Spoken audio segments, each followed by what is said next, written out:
Delta variant के बाद अब आपको ब्लैक फंगस की बाजारों में मिल रही नकली दवाइयों के बारे में बताएंगे।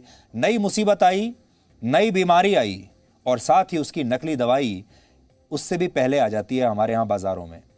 दिल्ली पुलिस की क्राइम ब्रांच ने इस मामले में 10 लोगों को गिरफ्तार किया है जो ब्लैक फंगस की बीमारी के इलाज में इस्तेमाल होने वाली दवा एम्फोटेरिसिन बी के इंजेक्शन मैक्सिमम रिटेल प्राइस यानी एमआरपी से 5 गुना ज्यादा दाम पर बेच रहे थे। लेकिन ये मामले सिर्फ दवा की ब्लैक मार्केटिंग के नहीं है। दरअसल ये लोग नकली दवा बनाकर उसे बेचते थे। तो सोचिए, एक तो दवाई नकली और वो भी 5 गुना ज्यादा महंगी। यानी अगर आपने बाजार में जिन लोगों ने भी इस दवाई को खरीदा, उन लोगों के जो मरीज थे, उन मरीजों पर इस दवाई का कोई असर ही नहीं हुआ होगा क्योंकि ये नकली थी।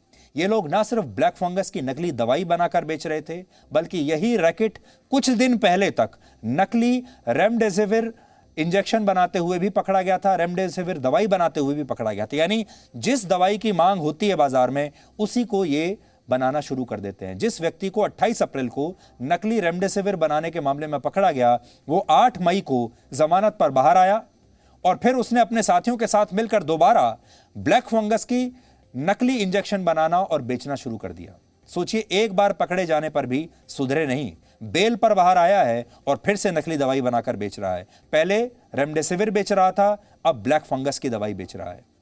WHO के मुताबिक भारत और विकासशील देशों के कुल दवा बाजार में 10% दवाइयां नकली होती हैं। अमेरिका की एक रिपोर्ट के मुताबिक अकेले भारत में 20% नकली दवाएं बनाई और बेची जाती हैं और ये आंकड़े भारत की फार्मेसी टू द वर्ल्ड वाली छवि को धूमिल करते हैं। लेकिन उससे भी बड़ी दुख की बात यह है कि ये नकली दवाएं और इंजेक्शंस किसी की जान भी ले सकते हैं। जून के पहले हफ्ते में मध्य प्रदेश के 3 शहरों में एम्फोटेरिसिन बी के नकली इंजेक्शन लगाए जाने की वजह से कई मरीजों में गंभीर साइड इफेक्ट्स देखे गए। मध्य प्रदेश में इस मामले की जांच चल रही है और आशंका है कि ये इंजेक्शंस नकली हो सकते हैं।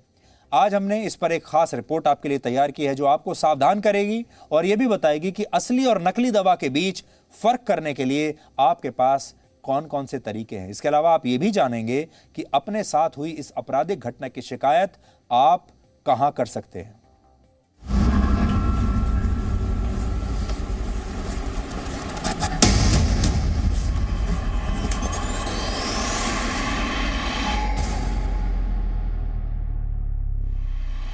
ये किसी फार्मा कंपनी का गोदाम नहीं, ये नकली दवाओं का अड्डा है।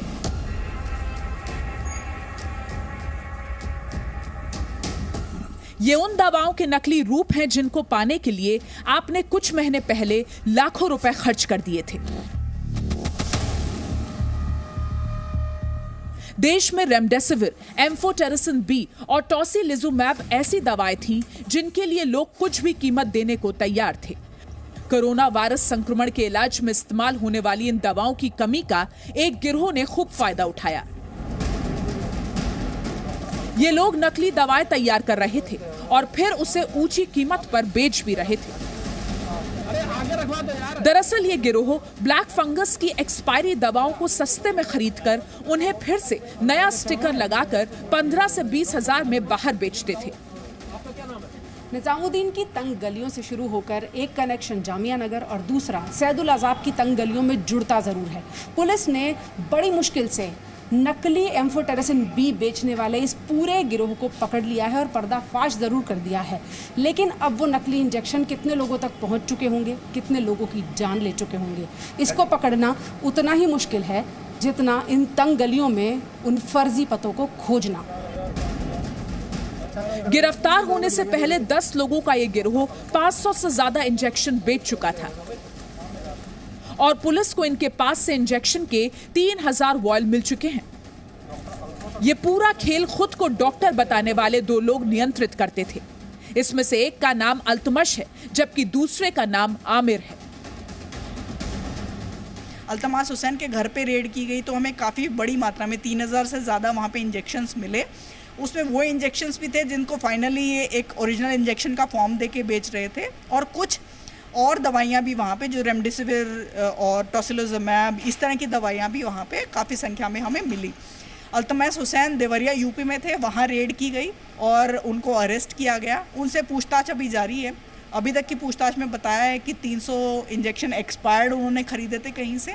इसके अलावा सस्ती एंटी फंगल दवाइयाँ जो मार्केट में उपलब्ध थी उनको लिया, और फिर फाइनली एक जो अबॉट कंपनी है बनाती है इंजेक्शंस एंटी फंगल से रिलेटेड, उनके बॉक्सेस अपने घर पे ही प्रिंट करके डाल के ये काफ़ी बड़े प्राइस पे मार्केट में बेच रहे थे। जिस दौर में नकली दवाओं की सप्लाई हो रही थी, उस वक्त इन पर नकेल कसना मुश्किल था, क्योंकि लोग आंखें बंद करके बिना कुछ सोचे समझे इनसे नकली दवाएं असली समझकर खरीद रहे थे। इस गिरोह ने नकली इंजेक्शन लोगों तक पहुंचाने के लिए कई व्हाट्सएप ग्रुप बनाए थे, जिनको covid relief Delhi, humanity never dies और कोविड अलर्ट ग्रुप नाम दिया गया था। इसी के जरिए ये जरूरतमंद लोगों तक पहुंचते थे और फिर उन्हें नकली दवा देकर हजारों रुपए ठग लेते थे। हालांकि इस पूरे खेल का खुलासा भी बहुत दिलचस्प तरीके से हुआ। इंजेक्शन बनाने वाली फार्मा कंपनी एबट इंटरनेशनल को कुछ मेल मिले थे। इनमें कहा गया था कि दिल्ली में ब्लैक फंगस की दवाएं आसानी से मिल रही हैं। इन दवाओं के बैच नंबर की जांच हुई तो वो फर्जी थे। इसके बाद दिल्ली ड्रग्स कंट्रोल डिपार्टमेंट से शिकायत की गई, जिसके बाद दिल्ली पुलिस ने कार्रवाई की। ब्लैक फंगस के इंजेक्शन भारत में केवल सरकार के जरिए ही बेचे जा सकते हैं। देश में 10 से 11 कंपनियां ही ये इंजेक्शन बना रही हैं। सरकार इनसे बहुत सारी सप्लाई खरीदकर राज्यों को जरूरत के हिसाब से दे रही है। बावजूद इसके नकली दवाएं बाजार में बिक रही हैं और इनकी पहचान करना भी मुश्किल हो जाता है। कंपनीज को कहना चाहिए कि वो ऐसी कोई चीज़ करें, ख़ासतौर पे ऐसे ड्रग्स पे जो कि नॉट ओनली लाइफ के लिए ज़रूरी हैं और उनके इस तरह से आर्टिफिशियल बन सकते हैं, तो हम देखते ही बता दें। बट वही है कि अगर हम करें भी तो आप आज 2000 का नोट और 500 के नोट पे भी इतना कुछ गवर्नमेंट करती है, लेकिन उसके बावजूद भी बनाने वाले तो गलत काम करते ही हैं। तो डॉक्टर के पास तो कोई तरीका नहीं है, वो तो ड्रग देखता है, और डॉक्टर भी नहीं, ये तो ड्रग्स तो सिस्टर्स के लेवल पे लग जाता है। तो आई डोंट थिंक हमारी सिस्टर्स इन चीज़ों पे ध्यान तो नहीं कहूँगा, बट उनके वक्त ही नहीं है देखने का। वो एज्यूम करती हैं हर चीज़ ठीक है और एक गुड फेथ में वो लगा देती हैं। डॉक्टर्स की भी मजबूरी है कि वो नकली और असली दवा में फर्क नहीं कर पाते हैं, और ऐसी कोई व्यवस्था भी नहीं है जिसमें नकली दवाओं को तुरंत चेक किया जा सके। नकली दवा का इस्तेमाल मरीज पर बुरा असर डालेगा, ये तय है। पॉपुलेशन हमारा साइज इतना बड़ा है और फिर इतने बड़े लेवल पे इन कानून को इम्प्लीमेंट करना, और फिर काफ़ी सारी हमारी जनता एजुकेटेड नहीं है। लोग डिस्काउंट की तरफ जाते हैं कि मुझे जिस दवाई पर अगर डिस्काउंट कम, केमिस्ट को ही 15% डिस्काउंट आता है, अगर पेशेंट मांगता है मुझे 20% डिस्काउंट दे दीजिए, तो वहाँ पर प्रॉब्लम स्टार्ट हो जाती है। जहाँ तक सवाल है ड्रग कंट्रोलर ऑफिस से, ऐसा कोई मैंडेटरी रूल नहीं है, बट स्टिल काफ़ी कंपनीज अपने लेवल पर उन्होंने बार कोड, QR कोड लगाने शुरू किए हैं।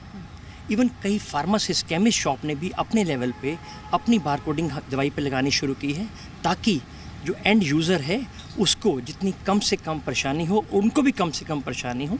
ये उनके अपने इनिशिएटिव्स हैं। कोरोना वायरस से पहले ब्लैक फंगस के मामले पूरे देश में ना के बराबर थे। इस वजह से इसकी दवा बहुत कम फार्मा कंपनियां बनाती थीं। लेकिन संक्रमण की दूसरी लहर के बाद ब्लैक फंगस के मामले तेजी से बढ़े, जिसकी वजह से उससे जुड़ी दवाइयों की मांग भी तेजी से बढ़ी। पिछले 3 महीने में ही देश भर में इस बीमारी के 30,000 मामले आ चुके हैं। इलाज में इस्तेमाल होने वाले इंजेक्शन सभी दवा कंपनियां मिलकर भी 2 लाख वॉयल से कम ही बना पा रही हैं। हाल ही में सरकार ने कई और कंपनियों को इस दवा को बनाने की मंजूरी दी है। अगले 2 महीने में यह सप्लाई 6 लाख वॉयल तक बढ़ने की उम्मीद है। हालांकि देश में इस इंजेक्शन की जरूरत 10 लाख वॉयल से ज्यादा है। जरूरत और उपलब्धता के बीच का जो अंतर है, वही नकली दवा बनाने वालों के लिए अवसर बन जाता है। इसी वजह से न सिर्फ कानूनी रूप से ऐसे लोगों पर लगाम लगानी जरूरी है, बल्कि लोगों का भी जागरूक होना बेहद जरूरी है। दिल्ली से राजू राज के साथ पूजा मक्कड़, जी मीडिया।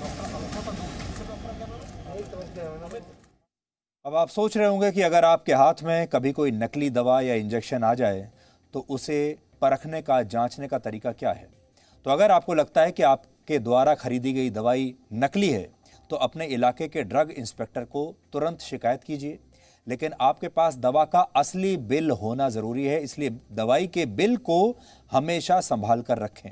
इसके अलावा आप दवा बनाने वाली कंपनी से भी संपर्क करके ये जान सकते हैं कि आपको मिली दवाई या इंजेक्शन असली है या नकली। दवा पर मौजूद बैच नंबर के जरिए भी आपको ये जानकारी मिल सकती है। आप में से बहुत सारे लोग जब दवाइयाँ खरीदते हैं तो कभी ना तो बैच नंबर देखते हैं और ना ही उसकी बाकी डिटेल्स देखते हैं और ना ही उसका बिल कभी संभाल कर रखते हैं। तो आज जो हम आपसे कहना चाहते हैं वो ये कि जब भी आप दवाई खरीदें, हमेशा उस दवा को खरीदते समय उसका बैच नंबर देखें, उसके ऊपर जो लेबल लगा हुआ है उसको अच्छी तरह से ध्यान से पढ़ें और उसका बिल भी संभाल कर रखें। देश में हर राज्य में ड्रग कंट्रोलर ऑफिस और ड्रग इंस्पेक्टर होते हैं। ये लोग समय समय पर दवाओं के बैच बाजार से लेकर सैंपलिंग करके उसका केमिकल एनालिसिस करते हैं। लेकिन देश में कुल मिलाकर 50 से भी कम ड्रग टेस्टिंग सेंटर्स हैं, इसलिए आप इनके भरोसे पूरी तरह नहीं बैठे रह सकते। इसी तरह ड्रग इंस्पेक्टर्स के भी कई पद खाली पड़े हैं हमारे देश में। 2 वर्ष पहले ड्रग टेक्निकल एडवाइजरी बोर्ड ने 2 बड़े सुझाव दिए थे। पहला ये कि एक ऐसा मोबाइल नंबर जारी किया जाए जिस पर लोग नकली दवा या इंजेक्शन की शिकायत कर सकें, और दूसरा तरीका ये कि सभी दवाओं पर एक बार कोड अनिवार्य कर दिया जाए। फिलहाल दोनों ही सुझावों पर अमल नहीं किया गया है। हालांकि कुछ बड़ी दवा बनाने वाली कंपनियां अपने स्तर पर नकली दवाओं से बचने के लिए बार कोड खुद ही लगा रही हैं, लेकिन इस तकनीक की वजह से दवा की लागत बढ़ जाती है। इसलिए जब तक इसे एक अनिवार्य फैसला ना कर दिया जाए तब तक नकली और असली दवा में फर्क करने का कोई पुख्ता तरीका आज भी हमारे पास नहीं है। सिर्फ यही तरीका है कि आप सावधान रहिए जब भी आप कोई दवाई खरीदें।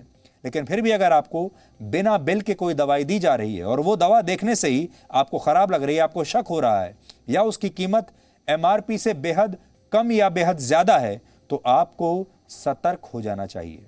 Presenting B News app available on Google Play and App Store. Download it now.